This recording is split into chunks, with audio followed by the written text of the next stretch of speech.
আজকে আমি খুবই খুশি। আমার কাছে মনে হয় এর আগে আমার ড্রয়িং রুমের লুকটা এতটা পারফেক্ট কালার ম্যাচিং কখনোই হয়নি। তো যে আপুরাই সবসময় বলেন আপু আপনার ড্রয়িং রুমের সাথে আপনার সোফার কভারের কালার মিলেনি, সেই আপুরা আজকে এই কমেন্ট করতেই পারবেন না, কারণ আজকে আমি একদম পারফেক্ট কালার মিলিয়ে সোফা কভার নিয়েছি। যেই কভার লাগানোর পর আমার ড্রয়িং রুমের পুরো থিমটা একদম পারফেক্ট মনে হবে। তো আমি প্রথমে একটু খুলে দেখছি, আর খুলে দেখতে দেখতে আপনাদের সাথে যেটা শেয়ার করছি সেটা হচ্ছে, যারাই বলেন সোফা কভার লাগালে সোফার সৌন্দর্য নষ্ট হয়ে যায়, তাদের জন্য ছোট্ট একটু কথা। অনেক সময় শুধু সৌন্দর্যের জন্য কিন্তু সোফা কভার লাগানো হয় না। সুন্দর সোফাটা, শখের সোফাটা সুন্দর রাখার জন্য, মানে সেফ রাখার জন্য কিন্তু কভার পরানো হয়। আবার অনেক সময় দেখা যায় আমার সুন্দর সোফাগুলো নষ্ট হয়ে গেছে, তো এখন আর এমনি দেখতে সুন্দর লাগছে না, বা কিছু একটা নষ্ট হয়ে গেছে সেটা খুব চোখে পড়ছে।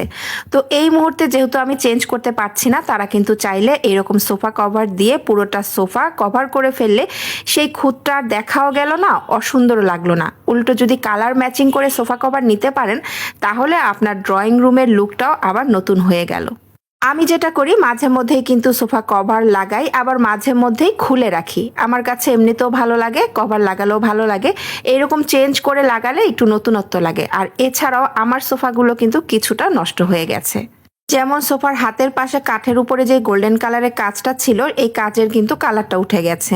তার উপরে আমার যেই ফোমের কভারগুলো ছিল, এটা তো অনেকটাই নষ্ট হয়ে গেছে, অপর পাশটা তো আরো বেশি নষ্ট হয়েছে। এই জন্য এবার একদম পারফেক্ট কালারের সোফা কভার নিয়েছি, এবং এগুলো একদম অরিজিনাল তুর্কিশ সোফা কভারের এরকম একটা প্যাকেট থাকবে, এবং প্যাকেটের গায়ে কিন্তু ওনাদের যে মেন ওনার আছে তার ছবি সহ মনোগ্রাম দেয়া থাকবে।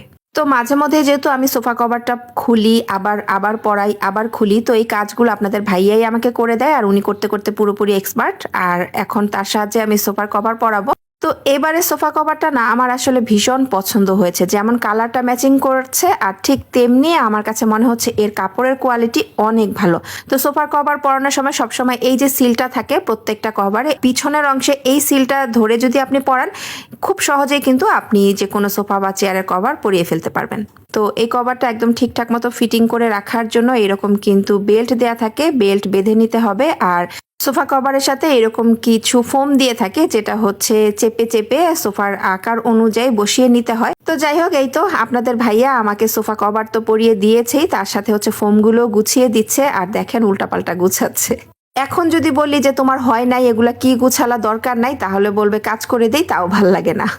যাই হোক, এই তো সে এক সোফায় কভার পরিয়ে টায়ার্ড। আমি বললাম যে টায়ার্ড হলে চলবে না, বাকিগুলো লাগিয়ে দিতে হবে। তো এরপর হচ্ছে সে বাকিগুলো লাগিয়ে দিচ্ছে। তো এই তো এরপর হচ্ছে সবকিছু গুছিয়ে নেওয়ার পর এই যে আমার ড্রয়িং রুমের ফাইনাল লুক, যেই লুকটা আমার এবার এত বেশি পছন্দ হয়েছে, এবার আর কেউ বলতে পারবে না যে আপু এবার কিন্তু কালার ম্যাচ করেনি।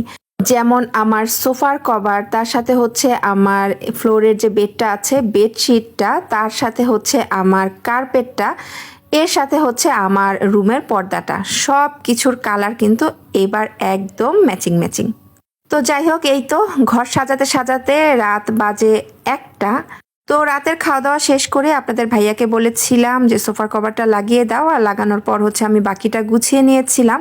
তো আমার মতো যদি আমার আপুদেরও সোফা কভার প্রয়োজন হয়ে থাকে, তাহলে আজকের ভিডিওর ক্যাপশনে আমি সেই পেজ লিঙ্কটা দিয়ে দিব, আপুরা চাইলে সেখান থেকে নিয়ে নিতে পারেন।